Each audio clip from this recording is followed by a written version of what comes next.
திருப்பத்தூர் மாவட்டம் நாட்டரம்பள்ளி அடுத்த வடகொல்லி பகுதியைச் சேர்ந்தவர் சாம்ராஜ் மகன் சங்கர்.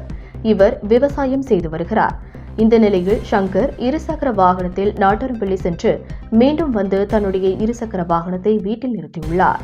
இந்த நிலையில் வீட்டிற்கு பின்புறம் உள்ள விவசாய நிலத்தில் சங்கர் மற்றும் அவருடைய மனைவி பூங்கொடி ஆகிய இருவரும் விவசாயம் செய்து கொண்டிருந்துள்ளனர். இந்த நிலையில் பூங்கொடி கணவருக்கு சாப்பாடு எடுத்து செல்வதற்காக வீட்டிற்கு வந்துள்ளார். அப்போது வீட்டில் புகை வருவதைக் கண்டு அதிர்ச்சி அடைந்து அவர் வீட்டை திறந்து பார்த்த பொழுது வீட்டில் நிறுத்தி வைக்கப்பட்டிருந்த இருசக்கர வாகனம் தீப்பற்றி எரிந்து கொண்டிருந்தது. பின்னர் பூங்கொடி உடனடியாக நாட்டரம்பள்ளி தீயணைப்புத் துறையினருக்கு தகவல் கொடுத்துள்ளார். தகவலின் பெயரில் சம்பவ இடத்திற்கு விரைந்து வந்த தீயணைப்புத் துறையினர் பொதுமக்கள் உதவியுடன் சுமார் அரை மணி நேர போராட்டத்திற்கு பிறகு தீயை கட்டுக்குள் கொண்டு வந்தனர். அதற்குள் இருசக்கர வாகனம் முழுமையாக எரிந்து நாசமானது.